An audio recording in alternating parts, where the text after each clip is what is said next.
This is Grow Your Power, and I am Ann Greenfield, your host. My starting focus on this show a year and a half ago was homesteading, presenting skills and experiences of my homesteading life. And from there I branched out to explore nature and our connections to it. And so here we are today, about to explore the nature of a woman. Who is woman? I have recently realized that I was raised as a boy. Everything I was ever admired or praised for were masculine qualities. Achievement, winning, competition, goals, athletics, academics. My family did not even hug or touch, and they did not give out appreciations. Later in my male-female relationships, I have to thank my partners, all of them, for being supportive of my masculine nature, my work in the world. But only in my last relationship was I lauded for any of my feminine traits. Now I'm looking at this parallel in our society, and I believe that feminine traits have been dismissed, dishonored, and ignored. I have come out of a patriarchal coma, and I am eager to learn what these feminine traits are that I can unleash and share with the world.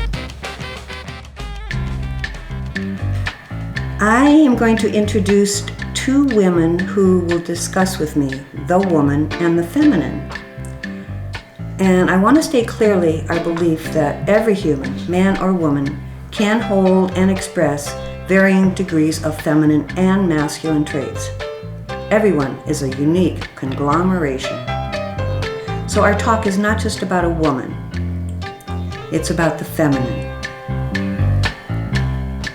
First, I'd like to introduce Elizabeth Davis. And both these women today, I'm so happy to be here. They are both my very good friends, and this is fun. So Elizabeth Davis, hello, thank you for being here. Oh, thank you, Anne. Elizabeth is a mother of 3. She is a certified professional midwife, and she wrote the major textbook for midwifery called Heart and Hands. These days, she is a midwife educator with the National Midwifery Institute, and she continues to write and to lecture worldwide. I interviewed her in my last show called Childbirth, Natural and Orgasmic. And then, may I introduce Chris Perskowska. Thank you for being here, Chris. Thanks for having me. Chris, I know Chris from the women's writing group at the Forestville Wellness Center, of which I am a part of. It's called Narrative Therapy. It's wonderful. Chris is also a midwife and physician assistant at the Forestville Wellness Center, and she is now working with women using Ayurveda and Maya abdominal massage. She is a mother 4 times over, and currently has a daughter that is 14? Mm-hmm. 14. All right, let's start. Elizabeth, could you start us off with explaining the Women's Wheel of Life, which your co-author, Carol Leonard, and you incorporated into a book called Women's Wheel of Life? Yes, I loved working on this project. Honestly, I think that this is probably has been the most gratifying book that I've written. Writing it was a magical experience. It sprang from, I wrote it when the first edition came out when I was in my 40s, and I'm now 67. So it has been revised a few times as I've understood better the latter stages in life. But back then, Carol and she's also a midwife, we're good friends. We were struggling with the usual concept of women's growth and development, which we know as stages called the maiden, mother, and crone. And we were feeling in our 40s that we weren't really in the mothering stage anymore. We were expanding into the world, but we certainly were not crones. So as we considered this and meditated on it, we felt that the stage that was missing was the stage of the matriarch or the queen. And at this time of life, women really come into their power, and they also have a tremendous amount of responsibility. This is the stage where perhaps the kids are off to college and the parents are aging and the career is blooming and there are friendships to maintain. It's a powerful time. So as we found these 4 stages now, these 4 faces of woman, we realized that they represented aspects of our lives, that the maiden was the time of innocence, and the mother was the time of nurturing, and as I've already said, the matriarch or queen was the time of power, and the crone was the time of wisdom. And we went a little further with this and discovered that in each of these phases there were 3 stages, which I won't necessarily name now. I think we'll be talking about them. But that there was well, maybe I could use the stage of the daughter, and then that very innocent time, and explain that, she starts out, a daughter, and then becomes maiden with her blood right of menarche, and then becomes a blood sister, meaning that she bonds closely with other young women. This is the time when women, young girls or women, move in packs in the mall or wherever they go, and they find themselves, they find their deeper identity in partnership and friendship with other women. So all within the time of innocence, we have the daughter and the maiden and the blood sisters. I appreciate having a name for that stage of blood sister. I never, identified with something like that. Well, it was an important time in my life, and I think it's challenging for a lot of young women in that they don't find that kind of support and acknowledgement. They find competition, they find collusion in habits that aren't health promoting, aren't really promoting self-esteem, like too much fixation on appearance or unhealthy, maybe drug use or diets that aren't good for their bodies. That I wish that more young women were acknowledged for their first menstruation and honored for it. With some kind of celebration. It doesn't need to be a rite or anything fancy. But I think that if young women got that acknowledgement and were welcomed into the community of women, that they would be more available to their blood sisters. Yeah, the jealousy and competitiveness between women is horrible. And I think that, if they bond at that age, that could really affect that the rest of their lives. I should say that the way that we did this book, Carol and I, we had the premise, we had the concept, but we worked with women from age 11 to 91 and pretty much just put the wheel in front of them, the visual wheel, and said, tell us where you fit and tell us a story about it. So for the younger women who looked at the wheel, they observed that it was very important as a blood sister to learn to love yourself in order to transition to the next stage, which is that of the lover. And I thought that was so essential, because how can you really love anybody if you don't love yourself?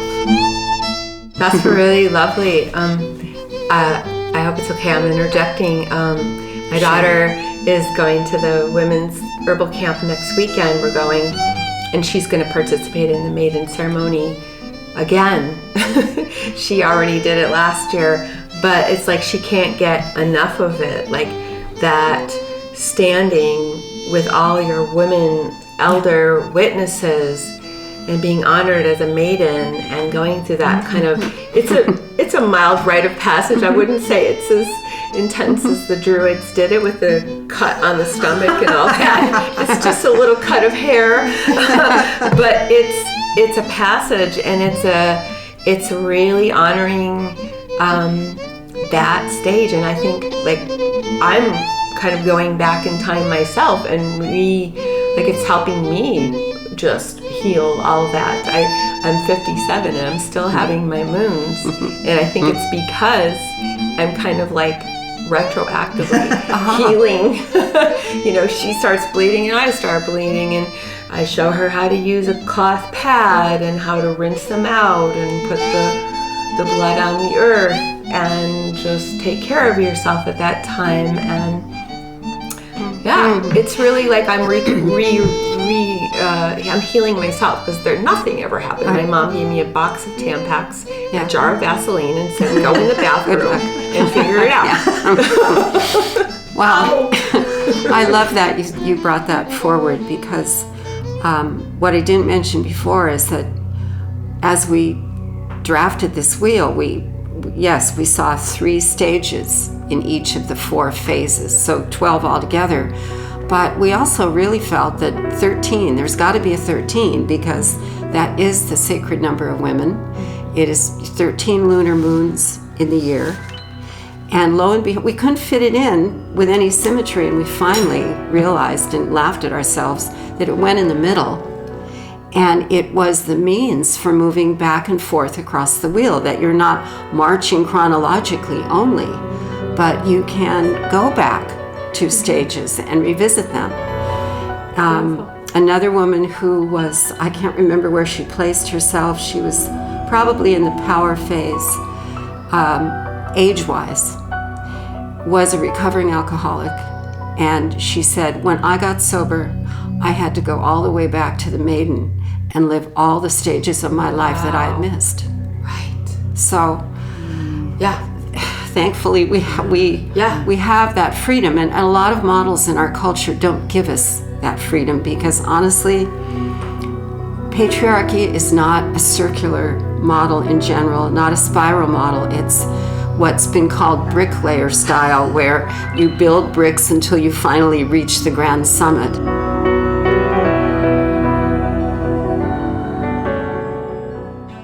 Our experience as women, we cycle. You're still cycling. You were in that flow month to month.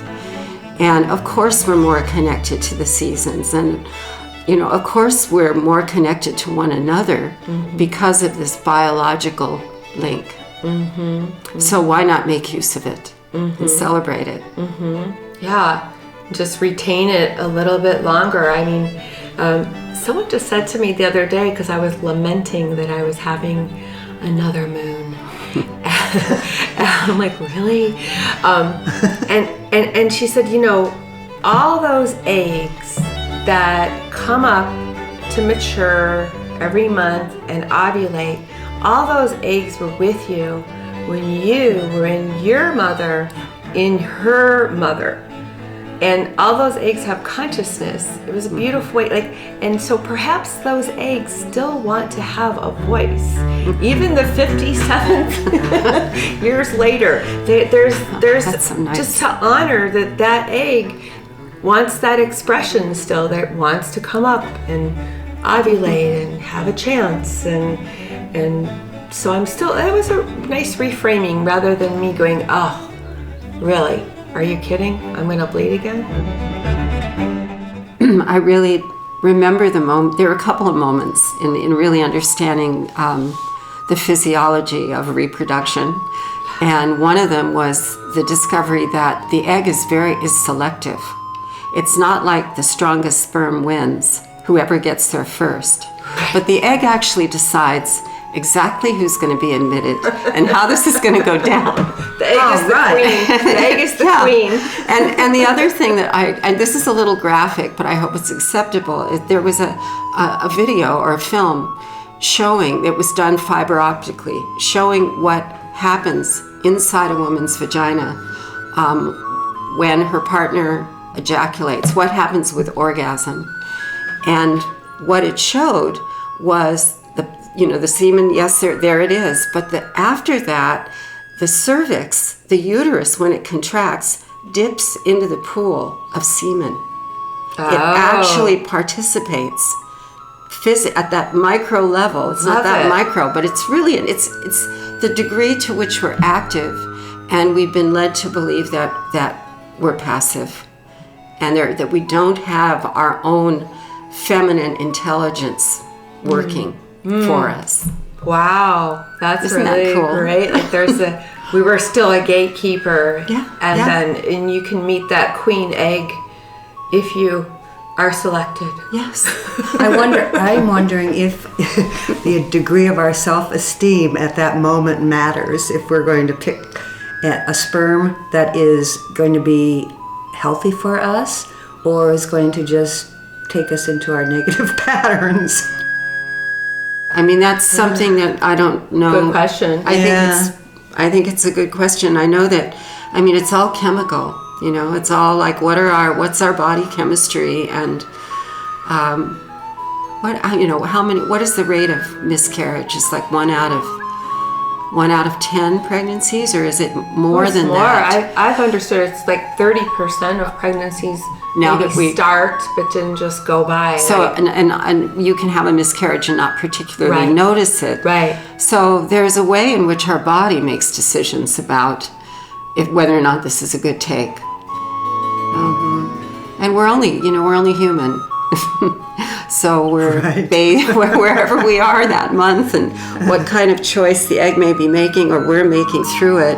I think there was, at one point in consciousness, there was more consciousness. I mean, it was astounding to me that my 2 daughters, it was a few years ago, they were in their 20s, and I was giving them this Mayan abdominal therapy sessions. They knew everything about PAPs, abnormal PAPs, abortions, but they didn't know, every month there's all these eggs that come up, and they're recruited, and then one just comes to maturity, and that conception actually happens in the tube, and there's this whole dance in the body. Or what it feels like to ovulate. They knew nothing about the way their body just worked. In your body. Yeah. Well, I want to speak to that because I've actually authored another book called The Rhythms of Women's Desire. And that book is about how our hormones vary during the cycle, and how the variation in our hormones changes the ebb and flow of our sexual desire. And this too is information that I feel every young woman should have. That we're not, whatever the media may say, we are not always on sexually. There definitely are times, fertile time is the time that we generally want sex the most. And also there's a second peak right before menstruation or right at the beginning of menstruation. And the nature of our desire at these times is very different, in that the hormone estrogen, it leads us to be very attuned to the nurturing aspect of ourselves, and desirous of a kind of intimacy that's very bonded and connected. Whereas when we're shedding, when we're experiencing the death of that cycle, we go a little wild. Women actually, even in their dreams, they tend to dream when they're ovulating about sex with their partners. But when they are right premenstrual or beginning menstruation, they dream about sex with others. Wow. So there's so much that I completely support any choice a woman feels is right for her in terms of contraception. But when you're using hormonal birth control, you lose that ebb and flow. It pretty much makes you always the same. Flatline. You don't have that mid-cycle peak of desire, or you're not even really having true menstruation because you're not generating a lining. So you're just having breakthrough bleeding. It's not a cycle at all. Yeah. And that's it's something to think about. Yeah, totally. Because I completely believe in the freedom that or right to choose and right to have an abortion, right to have charge of our bodies when we want to be pregnant or not. But it's at a cost. Just what's offered now, it's at a cost where we're kind of numbing out the hormonal cycling of our bodies. Yeah. I would love to see natural fertility methods come up a lot more. Well, I'd like to. No, go right ahead, Anne. I want to hear what you have to say. I've got a program here. Wanted to get more back to traits. Okay. Chris, I wonder if you could tell us what it feels like to be a mother, since you are the one here that is most engaged in that at the moment. Yeah, well, my path of mothering and mothering in general has been really interesting. It's a patchwork quilt. I am a birth mother. I birthed a baby that I did not parent. And we had an open adoption. We had a very conscious home birth ceremony and all that, and open as long as we could. I won't go into details about that, but that's affected my whole life. It's always there. She's always there, and we are estranged, and yet I always hold a deep place and love for her, as does my 14-year-old. Just has her on her wall right behind her bed. She sleeps with a picture of Sasha right there. So then I thought I would be birthing within a few years after that, but then I met this man who had a vasectomy, 2 gorgeous daughters. One ended up being a month younger than my birth daughter and looked like her, and I just bonded instantly and just jumped in with them. They were 6 and 8 when I met them. Now they're 31 and 33. I have been more like their friend, and they call me stepmom, but I have been more like an advisor, friend, mentor to them. And I love them, and they are wonderful. And they are old enough to be my youngest daughter's mother. So I had a baby. My partner finally, he reversed his vasectomy. Years later, I was 42. I got pregnant within a few months, so against a lot of odds. Just didn't look into like testing or wanting to know more about this pregnancy. Was just honored to be having a baby. And so I had my first child at 25, and then my second at 42, birthing. Out comes Emma with Down syndrome. And I'd never encountered anybody in my life with Down syndrome. So this was a whole crazy path for me, of a real curveball.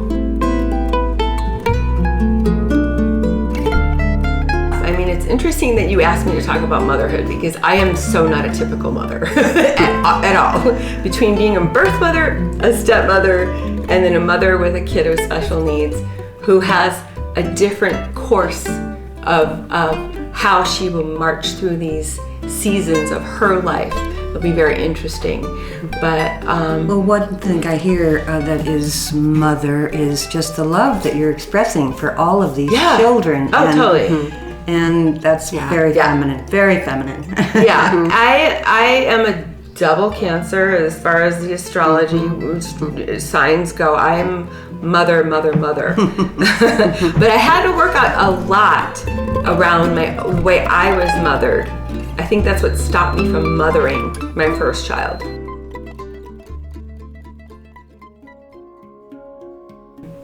Can you just mention a couple things about your relationship with your mother that you had to work out? Yeah, sure. My mother needed more from me than what I felt was healthy. she looked to me, what in my mind, she looked to me to kind of fix her hard marriage. And we had a lot of strife, I didn't get a lot of this juice and presence that I needed from her. And I think it was interesting, we were talking before we went on to this on the air about what happens at the moment of birth. I think there's a whole lot that happens at the moment of conception, or even before that, but birth, how my mother was, I was separated from my mother by the medication she was given and the physical separation. I was not with her physically for hours and hours, and there was a break in the bond. There was a break in the bond, and that set the tone of a lot of my childhood and my life with her.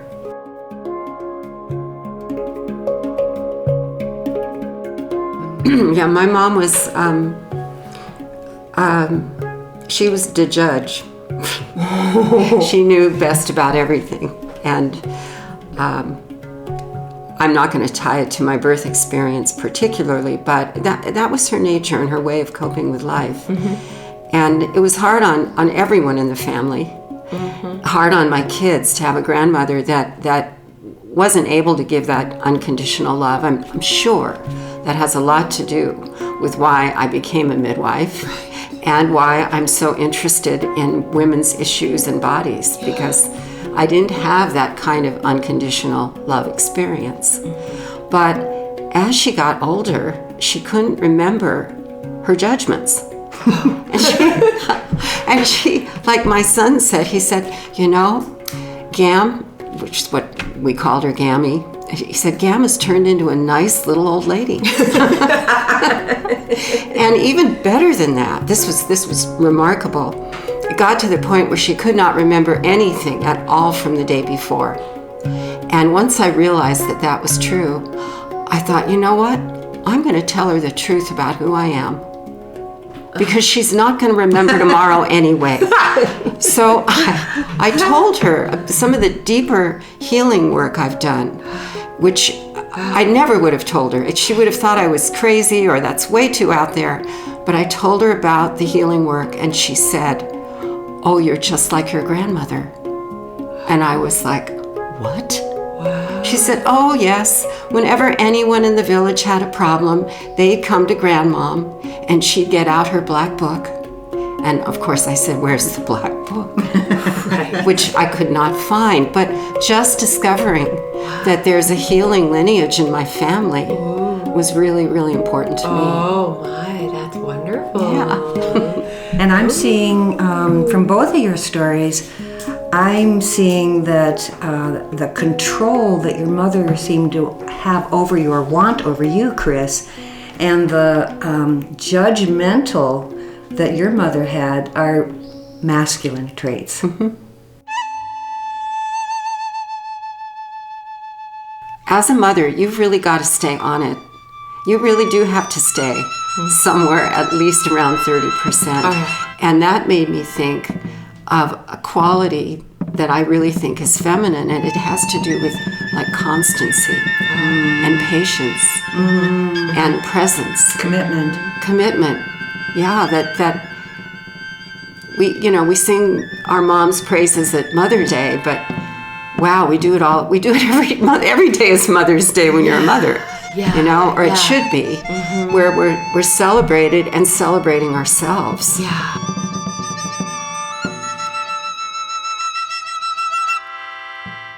I think if we're present 30 to 40% of the time, we're doing really good for our kids, And so that's kind of my standard. Like, if I can be there for my daughter and understand her and be present for her, more than not, I feel like I'm doing a really good job.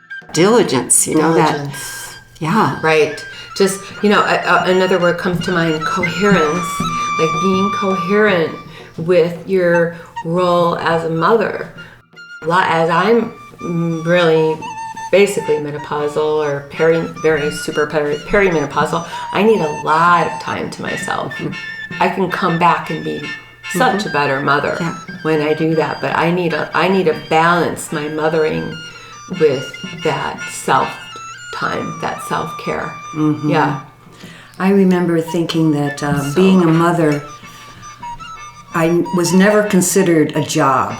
It's totally different. It is a role, or it's something else, but it's so all enveloping and so integral to our whole bodies and spirit as a mother that it's just different. It's my favorite thing I ever did in my life, actually. Well, remember that piece I wrote last week about about the Cancerian trait of the crab birthing. Basically, when the crab is born, when her babies are born in her, the eggs hatch and they eat her body as their first food. So that's like, whoa, that's a lot to think about. That's a negative aspect of motherhood. It is, but there's something about that constancy. Yeah, like I'm not suggesting that we need to be a species that does that. I think we are. But I'm suggesting that there's something about, I had to allow my daughter to really have my body. She needed my actual physical body for a lot of years. Yeah. Good point. To just kind of, and whether I was happy with it or not, I just kind of had to I let her breastfeed till she was 5. It was crazy. But she needed my body. And there are times now when she's ill or something, and it's kind of cool. She will just want my body. She'll just want to wrap herself and just get touched everywhere and be completely enveloped and need my physical body. And I dig that. I can't have it all the time. Then it's all right, wait, you're leaning on me too hard, or get off me, or there's a balance there. But that there's something about giving that ground, where you see it in little kids, they need their mom and then they go off and play, and then they need their mom and then they go off and play, that kind of coming back and being that source, and that source of constancy. And that puts me in mind of how in the body you are, and I think women in general are in their bodies. They're more aware of their bodies. I think it's a feminine thing. Well, I think we kind of have to be, Yeah, right. Nothing makes you more aware of your body than giving birth, either. Right. Or then you're in your body more deeply than you can even imagine. Right. And what it's like to surrender in birth. We were talking about this too in my class yesterday. That you think you've surrendered as much as you can, but you're barely getting started. Right. I've let go. I can't let go anymore. Oh, yes, you can, and you will. Yes. Because once you kind of let yourself accept that you're peeling off layers and getting down to a place where your endorphins are going to help you out with pain, and you're actually going to be in an altered state, and it's just magnificent. You're outside of time, and you're traveling, and you're really literally being taken apart and put back together again, and it's sacred. I mean, it can hurt like hell at times. It can be challenging, but the whole experience taken as a whole is sacred.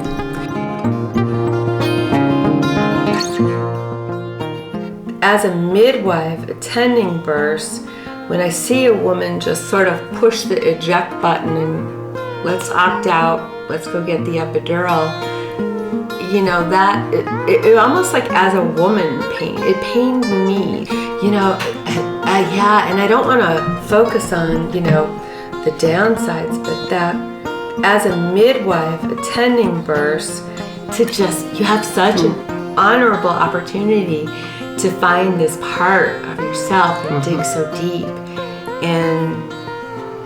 but I have to honor that you can't do it, or you don't want to do it, or you choose not to. Or you're too busy to do. I mean, I can empathize with women's choice to need or think they need an epidural, because a lot of women are burdened already with career and housework and relationships outside the home and other children. They're holding X number of balls in the air, and they're just going, okay, look, I want to go in, I want to have my baby, the heck with the pain, don't care about the experience, let me just do it and get out of here.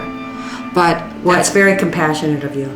What would Christian Northrup, she's an author that I admire, and she said the epidural is the perfect metaphor for our society.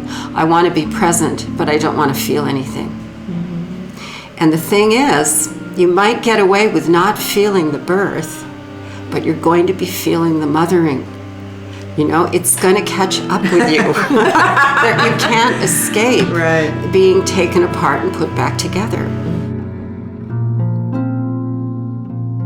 And if a woman doesn't get taken apart, even in that moment of birthing, I see there's somewhere along the path, it's either in the pregnancy, there's something that's really a struggle in the birthing, but a lot in the postpartum.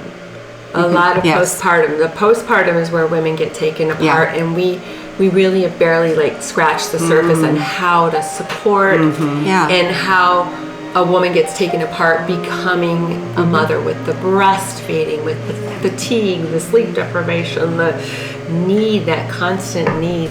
There's a rendering. You're right. Yeah, and there's losses postpartum that we don't talk about. You know, you lose privacy. Your sexuality is impacted, usually. Hormonal changes. You might lose friendships. People that don't have children. You might lose money if you're not compensated with maternity leave. You know, everything shifts in your life. And gosh, it's really true that women that have really good births, they do a whole lot better postpartum. They do. They can be on top of the world. And like, they may have struggles, and sleep deprivation is hard, and we all go through it, but when they have that level of self-esteem and self-discovery and strength, it makes a world of difference.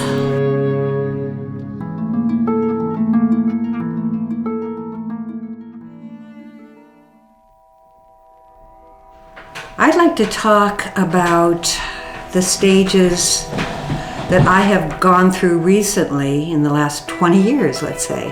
I am currently 75, and I figure I am in this new stage called matriarch. And I think the two things that are links to matriarchy are the Amazonian stage and the priestess. And I'd like to talk about the Amazonian because I'd say that it ended for me about 5 years ago, and it went on for about 20 years. And I thought that I was it was my masculine stage, because I wanted to be able to do anything a man could do.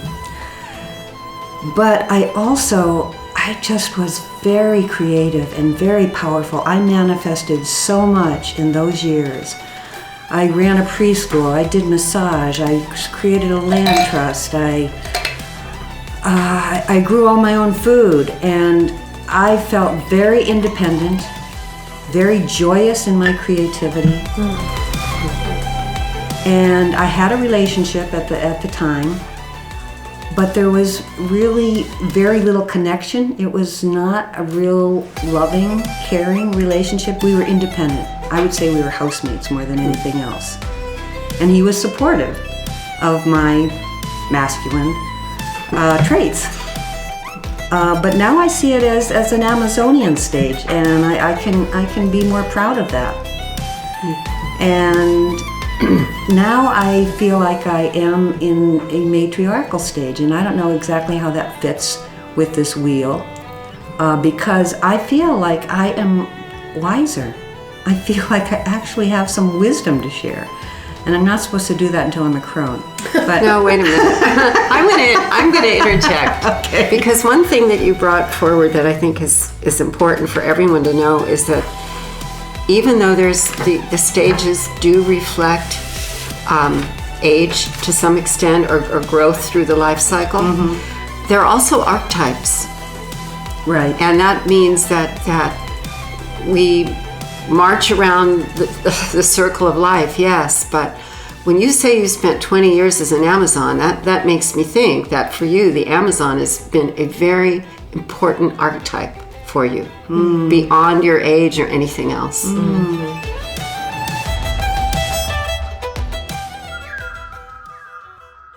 As a matriarch, there are other things that I feel. I do feel more regal. I do feel with a greater self-esteem. I really feel like I'm truly growing into myself right now. And like I said, I do feel like I may have some wisdom to share with people, but I feel it's like an offering. I don't really, I feel humble about it. Yeah.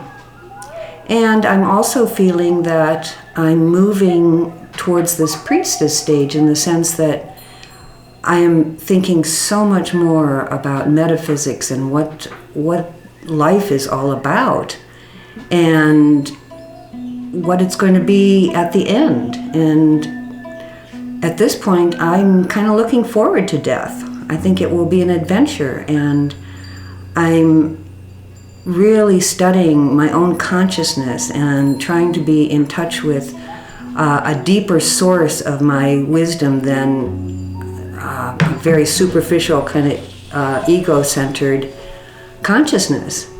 And it's very exciting, and I really care. I'm more worldly now in the sense that I am caring about a bigger circle. It used to be that I was most concerned with my family. I was a mother of 2. Or I was more concerned with my career, with my preschool or my massage clients. But now I'm really thinking more in terms of the whole world. And I'm also finding myself relating to every woman in my species. I love every woman. I have this feeling of connection now with every woman that I meet. It feels compassionate. It feels loving. It feels respectful. I'm interested. Like, who are you? Let me know who you are. And so on I go towards priestess, and who knows where else. I really want to say, and this is, I don't mean to upend our interview here, but you just did a beautiful job of describing the crone.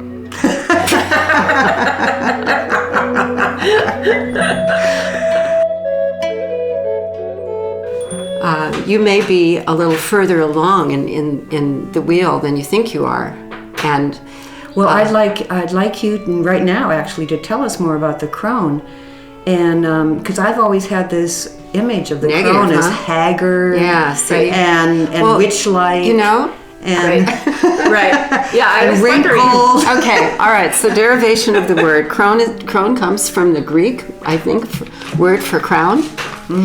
And hag comes from hagia, which I think is also Greek, but I don't know my language as well, meaning holy one.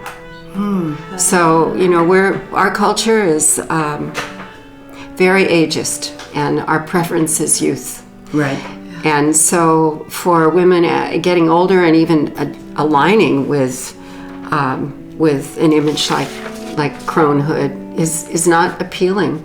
Right. But if we can reframe the word and the concept to something positive, it's really powerful, because these are the wisdom years. This is, we move through power through the Amazon and matriarch and priestess. We explore power, and we find our roots in it. But as we go through menopause, usually that's the change point biologically, we move into the wisdom time. And in that wisdom time, I wish I could show you a visual of the wheel, everybody that's listening, because then you could see this readily. But there's a way that the stages align as opposites. So the crone is actually opposite the mother, not in a sense of opposition, but complementary aspect. And the way that I've talked about the crone the mother in crone is that the mother is focused on biological nurturing, mothering her children. And the crone becomes the mother of society. She's looking at the big picture. She's taking responsibility for whatever she can do to promote healthy culture. She's her own stuff, well, whatever. It's not as important as it once was. You know, what's important is that she does have wisdom and she does feel responsible and accountable to sharing it. The continuation of the species, the continuation of life. Right, the grandmother. What it is to be a grandmother, and the joy of that, and the knowing what's really important to share with a child. That when you're struggling with your own kids, it's just enough to get through every day. But as a grandmother, you know how to really zero in on the things that will last and matter, especially if you had good grandmothering yourself, and you can look back and think, I don't remember any disciplinary word ever said to me by my grandmother. You know, I remember her hands. I remember learning to make pie dough and how she would pat the dough in her hands and show me how to do it. I remember my little hands when I think of her. And I remember the smells in the cellar where she put food by, and the gardening she would do in early morning, and I would walk around with her. Those are the things that stick, and that warm acceptance. I could do no wrong. Yeah. The warm smells of acceptance. Yeah. My grandmother was so important to me. I mean, she was actually just a huge, pure source of love. Yeah, I grieved when she moved away from Ohio to Florida. I literally just grieved for like a year or two. I was only 6, but it was such a container for me. Yeah.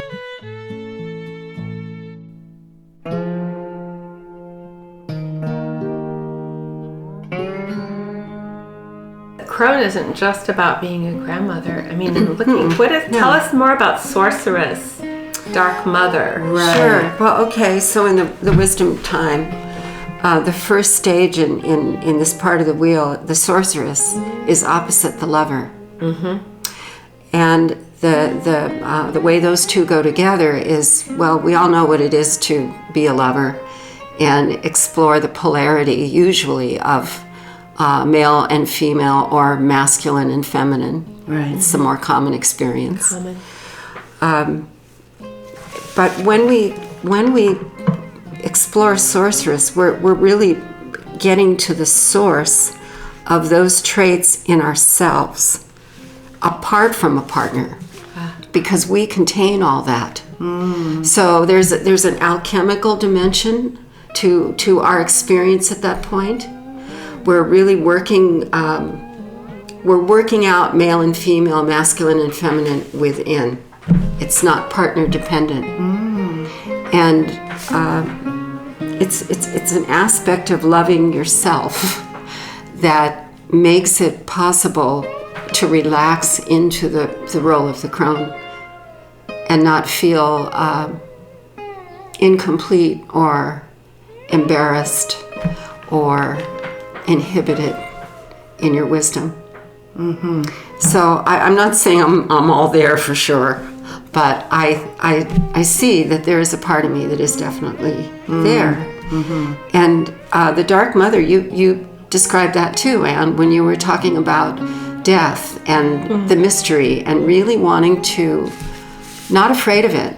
And there was one woman we interviewed, and she may have been the oldest, and she said, I just don't worry about death, but I do like the line from the book Peter Pan, where Peter said, "Oh, death must be the most amazing adventure," and you use those words.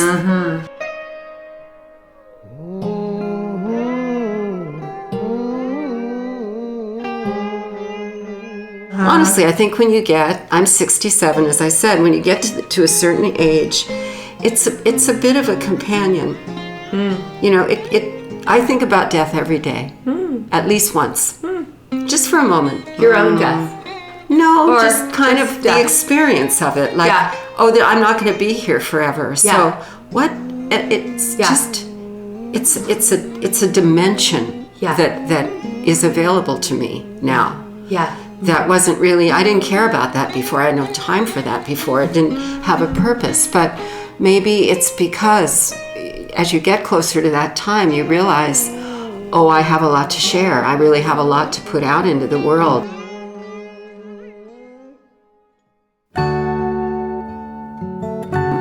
I love the image of the crone weaving the fabric of society.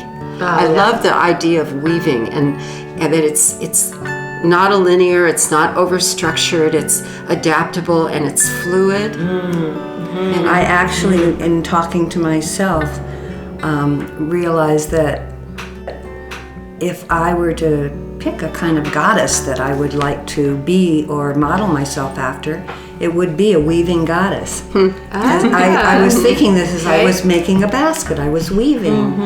And it's such a wonderful, rhythmic, calming activity. And I just saw it as a metaphor for creating unity, which I think is a very feminine thing, of wanting to bring things together, to bring people together, to bring your partnership with a male together. Just making unity. So what goddess would you choose, Elizabeth, if you could define one? Well, you know, I've done so many goddess quizzes in my life. And the thing is, I always come out Persephone. Okay. And in the revising of that myth, not that poor Persephone was abducted and raped by Hades or whatever, but a different version that Persephone went by her own volition into the underworld to feed pomegranate seeds to the dead, to help those that were making passage between the worlds, those in the portal. And being a midwife, I know all about the portal. And I just am Persephone. I don't even have to choose it. It kind of chose me. Right. You know? Right. And it's the thing that I find myself I can really show up for people in crisis. Like if somebody's moving, I'm very often the person wrapping the plates and putting them in a box. Or it's just, I'm comfortable there. I'm comfortable when transition is happening.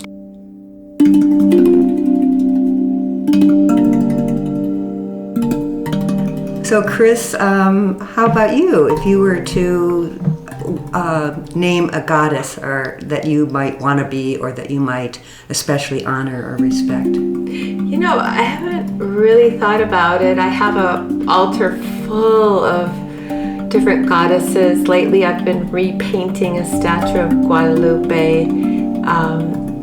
My friend just gave me a wild Kuan Yin deck. I love that. But more than an archetype, I dialogue with my future self. You know, it's just she's wise. She's already there. You know, she's there, and I'm kind of putting my finger toward it. It's like, come now, help me now, help me understand what this puzzle is. What's this confusion? I'm 57 and wanting to move forward kind of into this matriarch, different parts of my life, yet still in motherhood, and especially with a kid without special needs. I'm like, oh my God, my mothering could go on forever. Oh my God, you know. So I'm like, how do I weave her into the future? I recently just went to sheep school. My next career is, my next desire is to have a sheep farm and make cottage industry with bedding sheep wool fiber. And I'm not quite sure how it's all going to look, and it's all going to look, but I've done numerous vision boards and collages and, talking to that part of myself that's, like a matriarch. Like, I have the ranch, the farm, the place. Like, come to me. Like, you know, I have a lot to offer. I want to provide, but I don't want to be just like mothering, making lunch for my kid every day, or, you know, making sure she has baths. Like, I want to be like, I want to mother animals. I want to know animals. You know, so that, I don't know. If there's a goddess, well, who is she? Demeter? Maybe? I don't know. Oh, I like your description. Yeah. I think that's perfectly valid. Yeah. Yeah, make up your own Whatever, goddess. yeah, really. Whatever her name is.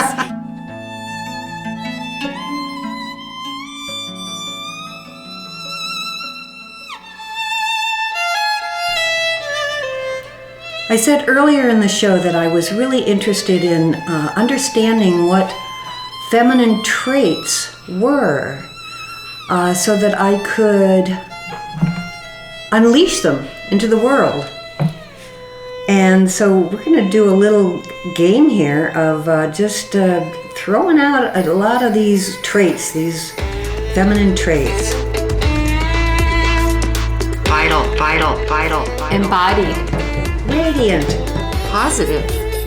nurturer, Flirtatious. expansive, Intuitive. Encouraging. We conscious. Vital, vital, vital. Patient. Embodied. receptive, Positive, positive, positive. Hardworking. Renewing. Flirtatious. Circular. Knows love. Encouraging, encouraging, interpersonal intelligence, Vital, vital, Practical. vital, vital. Non-violent. We conscious. knows pleasure, Encouraging, encouraging, encouraging. Magical. Kind. Knows good, knows good, knows good. Encouraging. Knows love, love, love. sees circles, Seductive. Knows goodness. knows goodness, Knows good, knows good, knows goodness. Vital. Knows good, knows good, knows vital. Vital. letting go.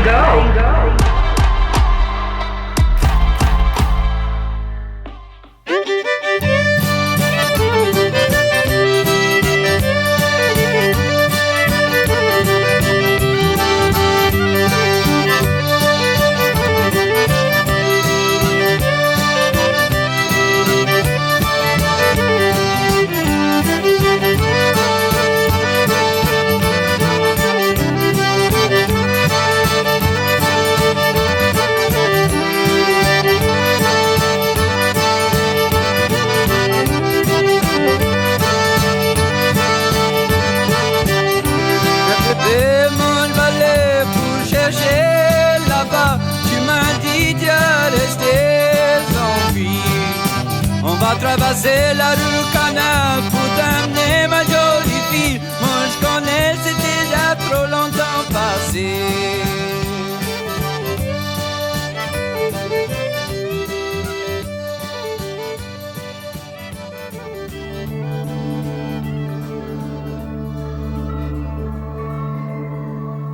Well, I was going to just talk about menopause a little and just talk about, you know, the passages of menarche, the first bleeding and birth, and then menopause.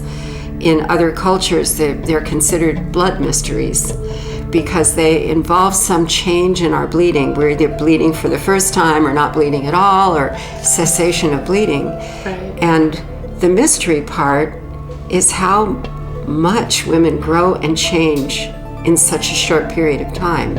It is that wild transition that we go through, and the wildness is matched hormonally. I mean, we're up and down and up and down.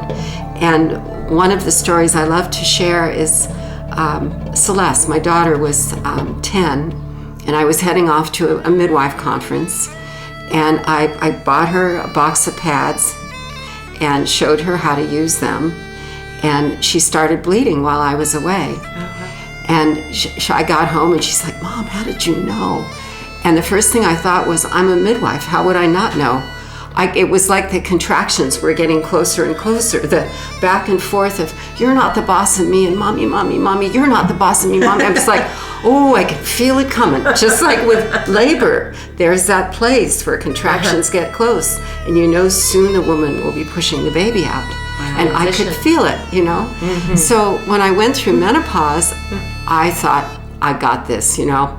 I'm gonna be fine. I was the first in my group to go through at the age of 48. And I wasn't fine. I had mood swings, I had tears and rage and all kinds of wildness. And that's the beauty of it. The magic is the wildness. And wild doesn't just mean crazy. It means, pure, unadulterated, just spontaneous wild. And really wanting to go there. And my friends were terrified of what they saw happening to me.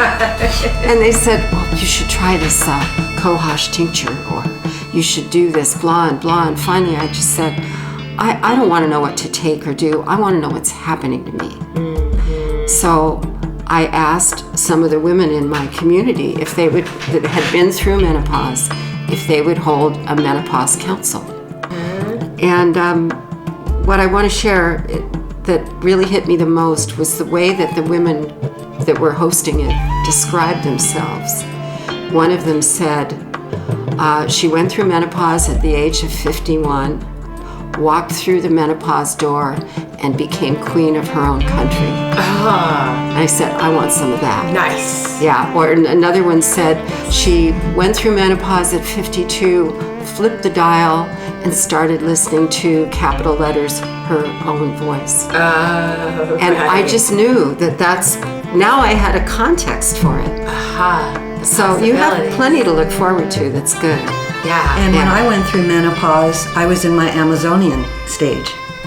And I actually had one hot flash. And I was very irritable for a couple years. But well, we have to count the irritability. Now you can't don't be that's heat. Right. Yeah. It's okay. But definitely that. So that makes sense. How you said men on pause, because I was definitely into my own power and creativity at that point. Yeah. Yeah, it's great. I know last year I was like, I wore a two-piece suit. I let my belly out more, and I just had this different expression. I stopped shaving under my arms, which I'd always done, and I just, oh, my body, where's, more. I want my body more, Yeah, but the matriarch it's very attractive to me. Very attractive. And I love this wheel that you can go back and forth, the fluidity, the lover and the sorceress. I think of you a lot with that, you know, with the guy thing. Yeah, right. Yeah. Okay. I think it's great to go back, and it's just this very fluid back and forth thing. Yeah, and it's been a prime conversation for me these last 5 years with my boyfriend about masculine, feminine. And how much is in each of one of us and what it is, and so that ties right into that sorceress thing. Interesting. Or the midwife opposite the dark mother, like both sitting at the portal. Exactly. Yeah. I mean, when this wheel came through, and I'm not, again, I don't always feel comfortable with the word channeled, but I have to admit, I didn't have the ability to create this. It really, Carol and I, we were in awe of what we were given to work with.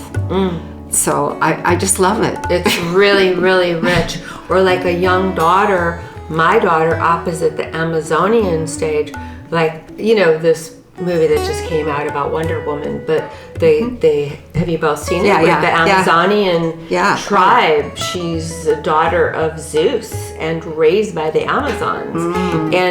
And Emma just wrote this whole crazy poem recently about Trump starting wars, and then the Wonder Woman and Ares went to war with Ares, and then Michael Moore came and stopped all the wars. But just finding that that piece in herself of that strength of the Amazon, like warrior going to war with her power, right? World, you know? Yeah, love her that. power and her passion. Yeah, I see her resonating with Daddy already. But, as daughters, we're supposed to be beholden to none other than us.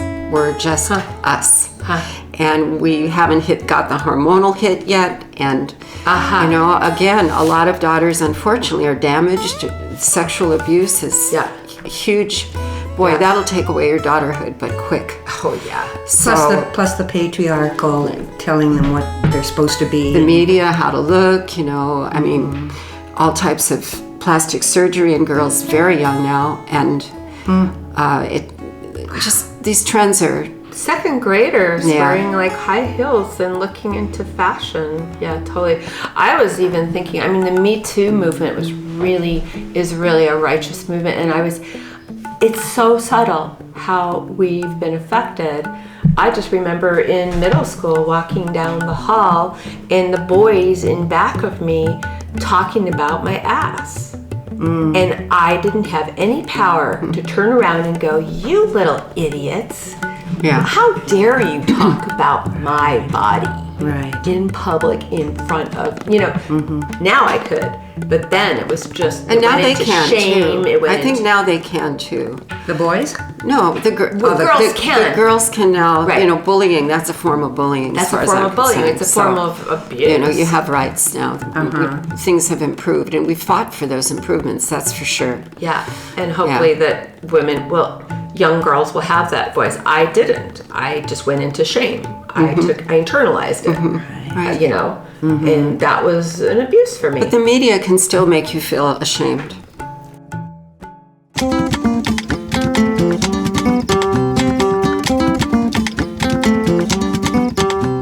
Well, I love how my path in the world at the moment is working with women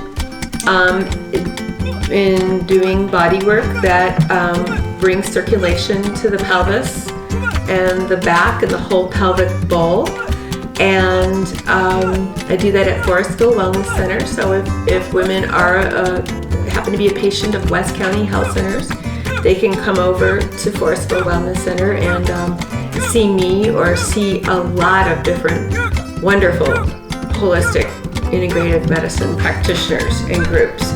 But I'll say, that it's a lovely modality that I'm practicing right now that is kind of the essence of understanding where our uterus is in our body and how we can bring more consciousness and circulation.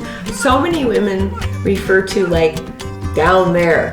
They say down there, it's like, where it's down there, wait, the floor, or, but there's just being connected to down there, down into your own yoni, your own center of creativity, and whether you have a uterus or not, there's a lot of just beautiful connection to be had with body work that focuses on the pelvis and the uterus. Right, and why can't we talk about the yoni and the vagina? It's just... in some circles we can. Yes, right. And I wanted you to mention about for how it might affect young women who are menstruating and having cramps. To have some kind of more consciousness. Yeah, it's a beautiful modality and potentially can help women that start their bleeding time with a lot of pain, decongesting the pelvis and bringing the uterus into, like coaxing the uterus into a more favorable position could relieve that pain, and it could enhance fertility. For some women, not for everyone. It's a complex issue, but for some, it's worth returning back to this. And it's full of beautiful modalities like yoni steams and castor packs and learning the massage yourself. And so it's something I'd love to see happen in midwifery schools and in just young women learning how to do this for themselves. Right. Okay. That's great. And Chris, I know Chris because she leads the writing group that I am part of, and I know, Chris, that you really respect and honor all women. You are so supportive of women, and I really appreciate that. And thank you for being here. Yeah, my work right now is an honor. It's an honor.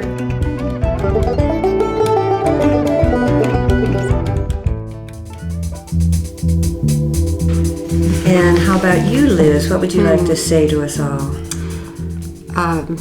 Well, I suppose the most important thing that I would say is just explore your femininity. Explore all of the things that you can be, and don't let anybody tell you can't.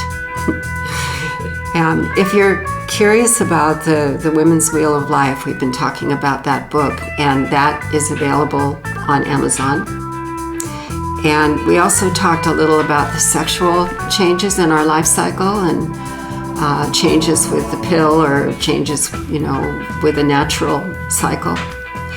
And that's from a book I wrote called The Rhythms of Women's Desire, and also on Amazon. I'm currently a midwifery instructor, and I do international work, working in parts of the world where midwives are oppressed and women don't have a lot of choice. And at the same time, I have an accredited school here in the States, and it does lead to a license as a midwife in California and a national credential. So that school is called the National Midwifery Institute.com. And I also have a freestanding class for anyone that's curious about being a midwife, and that's my Heart and Hands Midwifery Intensives. So you don't have to enroll in the full program to experience the knowledge and skill and the art that really comprises the practice of this work. All of what I just gave you, you can find on my website, which is elizabethdavis.com. The books are listed, the school is listed, everything is there. Thank you so much, Elizabeth. And one thing you said I relate to about be all that you can be. And feminine, masculine, whoever you are, whatever degree of whatever you have, be it. And then I also say, whether you're a man or a woman, find the goddess within and offer it to the world. The world needs rebalancing. Thank you all for listening. This has been Grow Your Power on KOWS Radio 92.5.